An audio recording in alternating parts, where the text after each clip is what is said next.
This podcast is a production of Unfiltered Studios. If you would like to know more about joining Unfiltered Studios, please visit our website at unfpod.com for more information.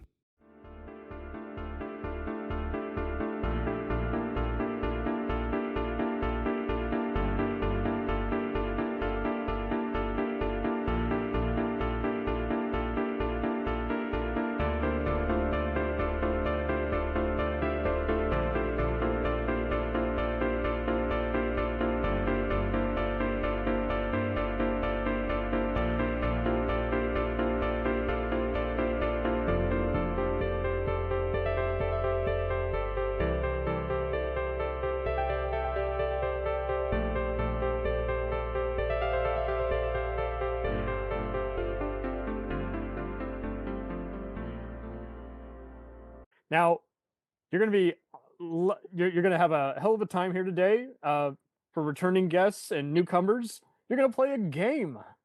Don't worry, no one gets hurt. It's nothing serial killer related. You're doing the no budget filmmaking disasters. It's a side game we do where you are a studio movie fixer. You can't opt out of the movie. You don't have enough money to settle a contract dispute. You're just fixing a production that's gone awry. But it's pretty much just the only way you fail the game is if you just aren't expedient in your solutions. Like a bunch of us is just going to encourage me to make life more chaotic for you. But so long story short, you have all kinds of power. You can fire a director. You can re-edit the movie yourself. You can trick talented people into joining a otherwise unimpressive movie. You are the fixer. We recommend you not get too over the top, but it's not illegal. You can do that. It's fair game. You just got to overcome some obstacles. Fix a movie that has potential. So, First off, Mack Lambert and Oreo, I'm gonna give you you're coming out with a new mind screw of a movie sensation. You're overseeing the production. The indie actors are playing well-crafted David Lynchian characters. The plot twists, multi-genre elements, and story are great for all crowds. But lead star's got a coke addiction. If you want to add that to the roster, I can make it chaotic for you. But the weather, lighting, and ending are causing creative differences on set. The director and writer are also arguing about how ambiguous the whole premise is, while also causing the actors to want to pick a side. I'm team director or I'm team writer against each other. How? Either of you can go at any time. What's your next move? You both have been brought in. You're going to stop this ship from sinking. I have no fucking clue. Oh, okay, congrats on losing. I know. Like most movie studios these days. Mac, what are you gonna do while Oreo sits in the corner smoking? Nobody really remembers the writer, so I'm probably just gonna go with the director anyway. Okay, perfect. So the writer is told to go home and rethink his life, and meanwhile, the director gets it done. The movie's a big smash hit, even though everybody fucking hates the ending. And the actors later go on to say, we loved making it, but it's technically the worst movie of our life.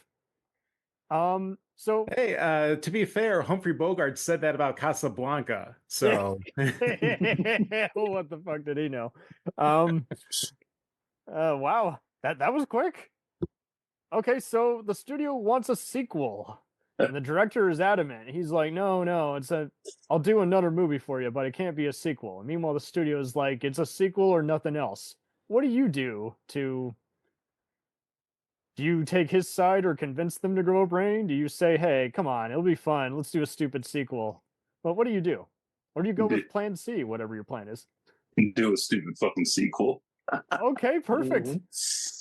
So I am not a big fan of rush sequels. They do not exactly have the best track record. I would try to compromise with the studio. Let's not make it next year. Let's give it 5 years. And let's see how people feel about this movie in 5 years. And if there is demand for a sequel, okay, we'll do the sequel then. And we'll do it for a smaller budget because studios like hearing that, okay, we'll make the same movie, but we'll do it for less money. Okay, perfect. So because you guys gave differing answers... They take Mac's advice And so the director gets to pull some strings and do a movie he actually wants to make with the same cast and crew. But one of the executives still listens to Oreo, so they say, let's do a loosely connected spin-off TV miniseries with some of the side characters. That's a decent streaming hit. Yeah. It gets bad reviews, but the fans like it. So congrats. Well, what will be, since you guys went so quick, what will be your next project? I don't know. Oh, come on. No. A documentary. Okay, perfect. What's it about? How the movie came to be. Okay, perfect. And how we almost had Nicolas Cage, but he was busy doing Superman Returns. There you go. Perfect. Mack, what do you get to do now that you have earned some favor with the studio for fixing? I want to go back to one of the worst years in professional wrestling, 1995. Thank you. And I want to make... Wow, James knows. He ain't I'm wrong. not the only one. I want to go ahead and do basically the professional wrestling version of This Is Spinal Tap. Yeah. What? Wow.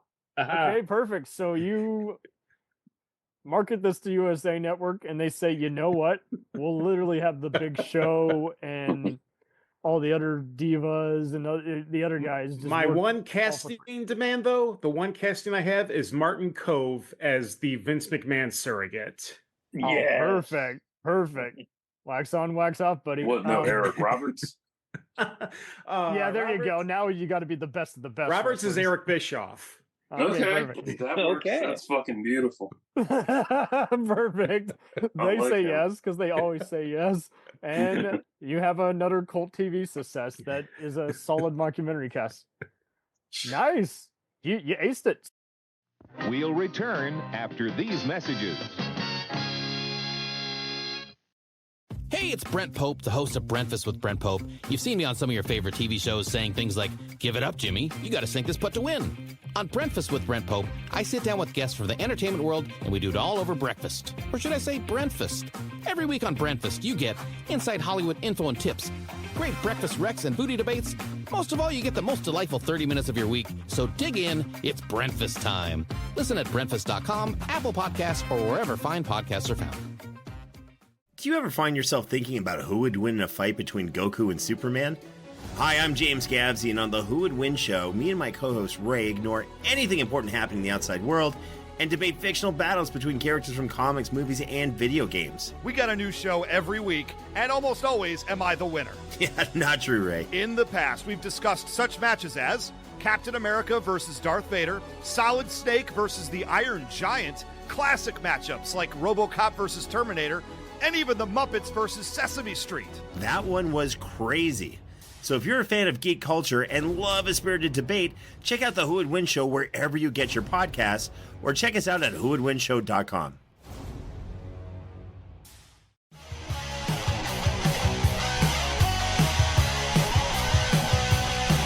Follow us on the web on Facebook, Twitter, and Instagram.